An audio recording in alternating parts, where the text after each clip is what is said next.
तर रयत सारथी न्यूज नेटवर्कमध्ये आपल्या सर्वांचं स्वागत आहे. पाहूया आपल्या भागातल्या आपल्या बातम्या.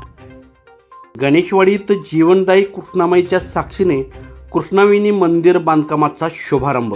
महाराष्ट्राची वरदायिनी म्हणून ओळखली जाणारी कृष्णा नदी ही गणेशवाडी परिसरातील नागरिकांच्या जीवनाचा अविभाज्य भाग आहे. अनेक पिढ्यांपासून या नदीच्या काठावर शेती, उद्योग आणि सामाजिक जीवन समृद्ध झाले असून आजही परिसरातील कुटुंबांचे सुख समाधान कृष्णामाईवर अवलंबून आहे. बदलत्या काळात नद्यांची होत असलेली दुरावस्था लक्षात घेता नदी संवर्धनाची जबाबदारी समाजाने स्वीकारण्याची गरज निर्माण झाली आहे. याच उद्देशाने नदीकाठ स्वच्छ व सुंदर राहावा, तसेच नदीप्रती जनजागृती निर्माण व्हावी म्हणून मागील 2 वर्षांपासून गणेशवाडी येथे लोकसहभागातून कृष्णावेणी उत्सव साजरा केला जात आहे.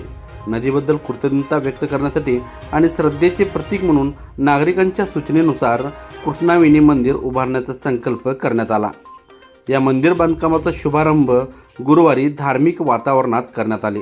यावेळी परिसरातील अनेक महिला भगिनींनी उपस्थित राहून विधिवत पूजा केली. ग्रामस्थांमध्ये उत्साहाचे वातावरण पाहायला मिळाले.